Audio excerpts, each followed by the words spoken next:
Hello friends, good morning. देखिए, मैं ये किताब से पढ़ा रही थी आपको। ठीक है, आपको क्या ये इतिहास, भारत का भूगोल, विश्व का भूगोल और ये सब आपको ख़त्म करवा चुके हैं। आधुनिक भी आपका ख़त्म हो गया है। भूगोल आपका, विश्व का भूगोल भी ख़त्म हो गया है। टॉपिक बाय टॉपिक हम ख़त्म करवाए हैं। जनसंख्या भी और पर्यावरण एवं पारिस्थितिक। अब हम पढ़ेंगे भारतीय संविधान एवं राज्य व्यवस्था। मेरे चैनल में सारे वीडियो हैं डाले हुए, इतने से इतना तक के, जितने ये पर्यावरण और एवं पारिस्थितिक तंत्र तक जो नहीं देखे हैं वो देख लीजिए। धीरे धीरे ही पढ़े हैं तो धीरे धीरे ही पढ़ के तैयारी कर लीजिए, जिनको यूपीएससी टीचर पास करना है। और आज हम आपका पॉलिटिक्स स्टार्ट करेंगे। ठीक है,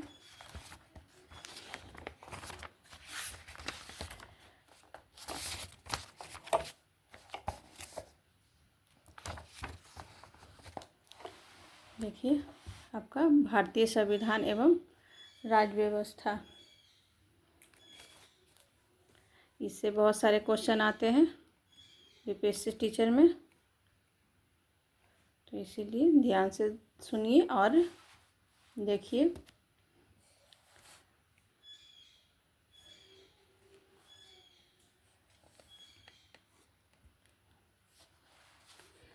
इसमें टॉपिक है भारतीय संविधान का विकास एवं संविधान सभा।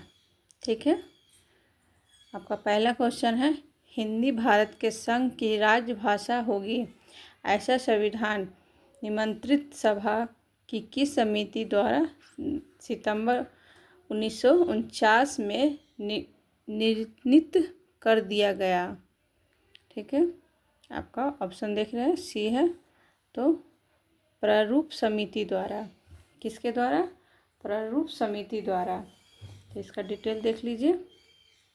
हिंदी भारत के संघ की राजभाषा होगी, ऐसी संविधान निर्मित सभा की प्रारूप समिति द्वारा सितंबर 1949 में निर्णित कर दिया गया। कब कर दिया गया था? 1949 ईस्वी को।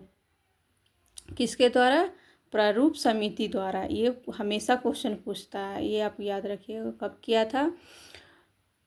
तो 1949 से। ठीक है, किसके द्वारा? प्रारूप समिति द्वारा।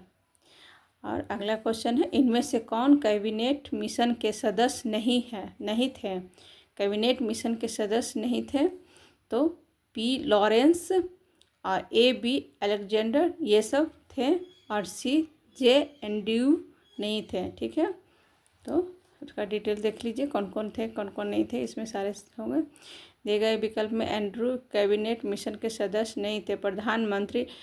मंत्री एटली ने 15 फरवरी 1946 ईस्वी को भारतीय संविधान सभा की स्थापना एवं तत्कालीन ज्वलंत समस्याओं पर भारतीयों से विचार विमर्श के लिए कैबिनेट मिशन का भारत भेजने की घोषणा की। 24 मार्च 1946 को कैबिनेट मिशन भारत आया। कब आया था? 24 मार्च 1946 को। ठीक है, आया था। कैबिनेट मिशन के 3 सदस्य लॉरेंस पैथिक लॉरेंस भारत सचिव के थे। ठीक है, सर स्टेफोर्ड क्रिप्स क्या थे? अध्यक्ष बोर्ड ऑफ ट्रेड। और ए बी अलेक्जेंडर क्या थे? नौसेना मंत्री थे। एटली द्वारा भेजे गए इस मंत्रिमंडल से कांग्रेस की ओर से बातचीत अबुल कलाम आज़ाद ने की थी। इस काम को जवाहरलाल नेहरू और वल्लभ भाई पटेल ने उनकी सहायता की थी। कौन किया था? जवाहरलाल नेहरू और वल्लभ भाई पटेल ने। ये भी पूछेगा कि उनकी मदद कौन किए थे कैबिनेट बैठक में? तो जवाहरलाल नेहरू और वल्लभ भाई पटेल ने। ठीक है, अगला क्वेश्चन देखते हैं, 3 नंबर है। वर्ष 1946 में बनी अंतरिम सरकार में डॉक्टर राजेंद्र प्रसाद के पास कौन सा विभाग था? तो कौन सा विभाग था जो डॉक्टर राजेंद्र प्रसाद? तो खाद्य एवं कृषि। कौन सा था? खाद्य एवं कृषि। 1946 का पूछ रहा है। 1946 में कौन था? तो वो खाद्य एवं कृषि। 2 सितंबर 1946 ईस्वी को भारत की अंतरिम सरकार का गठन किया गया था। अंतरिम सरकार में डॉक्टर राजेंद्र प्रसाद के पास खाद्य एवं कृषि विभाग थे। ठीक है, विभाग था। 26 सितंबर 1946 ईस्वी को नेहरू ने सभी देशों के साथ राजनयिक संबंधों में शामिल होने की सरकार की योजना की घोषणा की। ठीक है, देख लीजिएगा, ये सब इम्पोर्टेंट क्वेश्चन है। जवाहरलाल नेहरू, अगला क्वेश्चन है, जवाहरलाल नेहरू की अस्थाई सरकार में श्रम मंत्री कौन थे? तो श्रम मंत्री कौन थे? तो अरुणा असफ अली नहीं थे, सी राजगोपालाचारी नहीं थे, तो जगजीवन राम थे। ठीक है, कौन थे? जगजीवन राम। इसका डिटेल देखिए कब पूछा गया? 2023 में। ठीक है, इसका डिटेल देखिए, आपका आंसर सी में बताए थे अभी। 2 सितंबर 1946 को जवाहरलाल नेहरू के नेतृत्व में गठित भारत के अंतरिम सरकार पंडित नहीं, ये तीसरा आपका जगजीवन राम पंडित जगजीवन राम शायद को श्रम मंत्री बनाया गया था, जबकि अरुणा असफ अली को रेलवे एवं परिवहन मंत्री, सी राजगोपालाचारी को शिक्षा मंत्री, जवाहरलाल नेहरू को कार्यकारी परिषद का अध्यक्ष, विदेशी मामलों व राष्ट्रमंडल का कार्यभार तथा सरदार पटेल को गृह, सूचना एवं प्रसारण का दायित्व दिया गया था। तो किसको किसको क्या क्या दिया गया था? जगजीवन राम को श्रम मंत्री।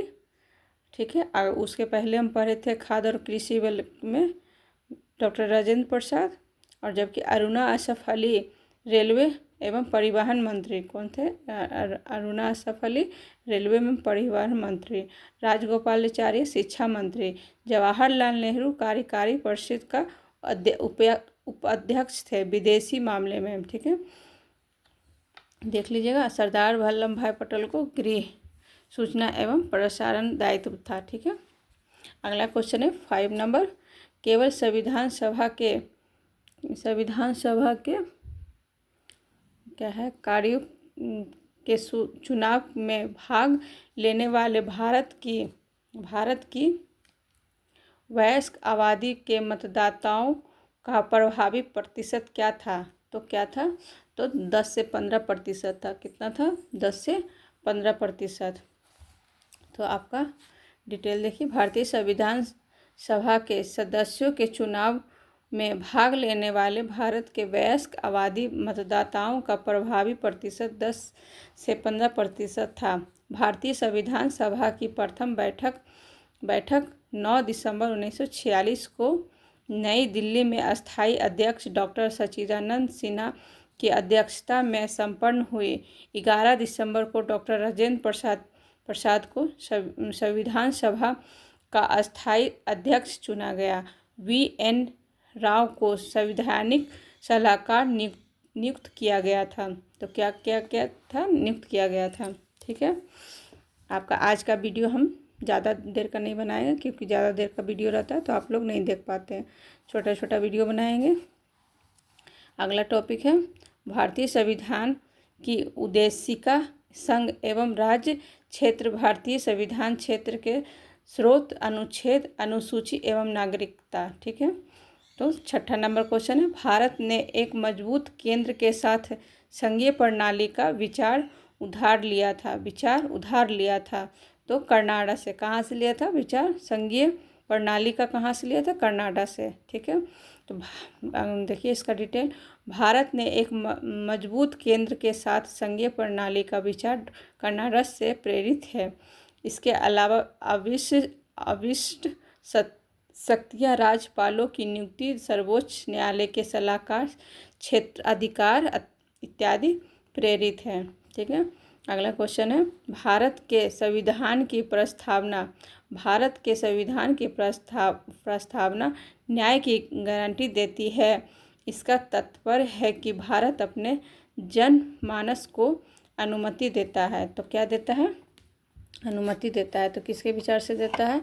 प्रतिनिधियों के निर्वाचन की, ठीक है, कुछ मूल अधिकार रखने की। तो क्या क्या देखिए, और अगला है आपका निर्णय निर्माण का भागीदारी। तो आपका बी ऑप्शन है कुछ मूल अधिकारी रखने की, कुछ मूल अधिकारी रखने की। तो इसका डिटेल देखिए, समझ जाइएगा। भारत में संविधान की प्रस्तावना कुछ मूल अधिकार रखने की संबंधी न्याय की गारंटी देती है। संविधान की प्रस्तावना वर्णित सामाजिक, राजनीतिक, आर्थिक न्याय है। सामाजिक आर्थिक न्याय है। क्या है?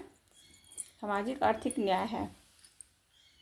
अगला क्वेश्चन है, निम्न में से कौन 1953 में राज्य पुनर्गठन आयोग के सदस्य थे? कौन थे? तो आपका इसमें से एक से अधिक है। देखिए कौन कौन आएंगे। तो वर्ष 1953 में गठित राज्य पुनर्गठन आयोग के अध्यक्ष फजल अली थे। कौन थे? फजल अली, जो इसमें अब सी में है। ठीक है, फजल अली थे। जबकि के.एम. पनिकर तथा H.N. कुजरू इस आयोग के सदस्य थे। मतलब क्या थे? फजल अली सदस्य थे, आयोग के अध्यक्ष थे, और ये सब सदस्य थे। तो इसमें क्या पूछा गया? सदस्य पूछे गए हैं। तो सदस्य है एक से अधिक, और ये क्या थे? अध्यक्ष थे। ये दोनों सदस्य थे। ठीक है, समझ गए होंगे। वर्ष 1955 में आयोग ने अपनी रिपोर्ट प्रस्तुत की। क्या की? आयोग ने अपनी रिपोर्ट कब की थी? 1955 में।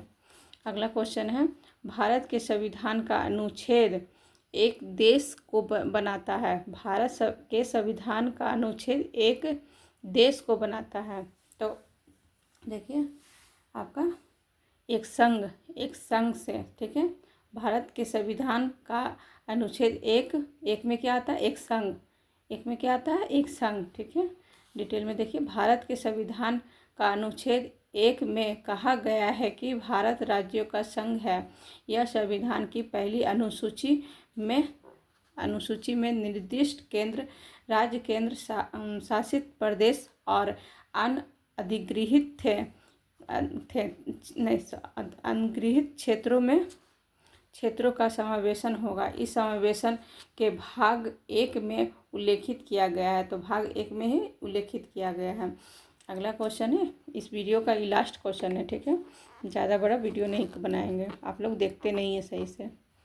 तो 10 नंबर है, CAA के अंतर्गत नागरिकता प्रक्रिया के लिए आवेदन और निष्पादन किसके द्वारा किया जाएगा? किसके द्वारा किया जाएगा? तो आपका जनगणना विभाग द्वारा। किसके द्वारा? जनगणना विभाग द्वारा। देखिए 11 to 12 में पूछा गया है 2024 में। तो इसका डिटेल देखिए। CAA के अंतर्गत नागरिकता प्रक्रिया के लिए आवेदन और निष्पादन का कार्य जनगणना विभाग द्वारा किया गया है। ठीक है दोस्तों, आप लोग पढ़िए, धीरे धीरे पढ़िए। देखिए एक बुक कंप्लीट होने वाला है आपका, इसके बाद साइंस से स्टार्ट करेंगे। ठीक है, बाय।